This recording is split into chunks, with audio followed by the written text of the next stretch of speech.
הייתה פה שאלה מאוד מעניינת, ואני חושב ששאלה מאוד נפוצה בין הווייב קודרינג, אבל האמת זה לא קשור רק לווייב קודינג, והשאלה ככה, אה, יש לי רעיון, התחלתי לעבוד עליו, יש לי כבר אפיון טוב, יכול להיות שאפילו כבר יש לי חלקים מהקוד, התחלתי איזשהו בסיס, איזשהו MVP, כלומר איזשהו מוצר מינימלי שאפשר להעלות.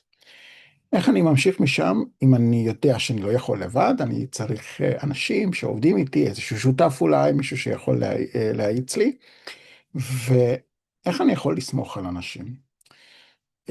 הרי כל אחד מאיתנו מפחד, קודם כל שגונבים את הרעיון הטוב. ואחרי זה גם עם דברים אחרים אנחנו מפחדים, כמו למשל שמישהו שיעבוד עלינו, ואיך אני יכול בעצם למצוא שותף שיהיה הרמוניה בינינו. אבל זאת השאלה הקשה קצת פחות. קודם כל, הפחד הראשון של כולם זה שגונבים לי את הרעיון. וזה היה חשש גם שלי במשך הרבה מאוד זמן, עד שמישהו אמר לי, מישהו שהוא בעצמו בן אדם עשיר ותומך ומחפש הזדמנויות לתמוך בכל מיני פרויקטים חדשים. והוא אמר, תשמע, הסיכוי שמישהו יגנוב לך את המוצר או את הרעיון שלך הוא מאוד מאוד מאוד קטן, כי לאנשים קשה מאוד להתחיל ולחשוב על משהו שמישהו אחר כבר חשב על זה.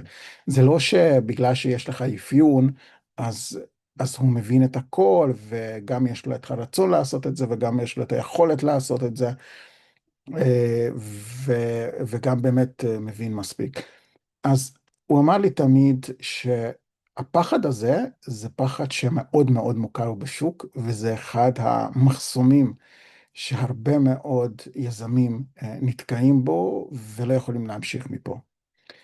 מישהו בתשובות אמר גם בפייסבוק איפה שהשאלה הייתה, שאפשר להחתים בן אדם על NDA, אז נכון, אפשר להחתים על בן אדם על NDA, וזה רעיון בהחלט טוב, זה בעצם אומר שהוא באופן משפטית מחויב לא לעבוד על שום דבר בעצמו, או עם מישהו אחר שמבוסס על אותו רעיון. ה-NDA הזה זה דבר טוב וזה חשוב וחברות עושות את זה, למרות ששוב, אם מישהו באמת באמת רוצה לגנוב, הוא בסוף יעשה את זה, גם NDA לא ירתיע אותו, אבל זה עדיין רעיון טוב. בכל מקרה, השורה התחתונה, לא לפחד.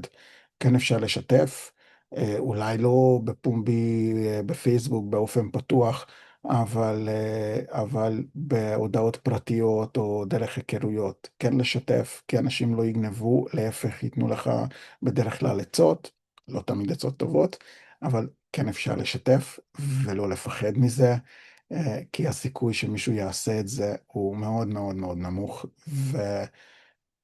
אם אתה נתקע במחסום הזה, ואתה לא יודע איך להמשיך מזה, אז סתם חבל, כי אתה מפספס בעצם אולי הזדמנות טובה מאוד. תודה.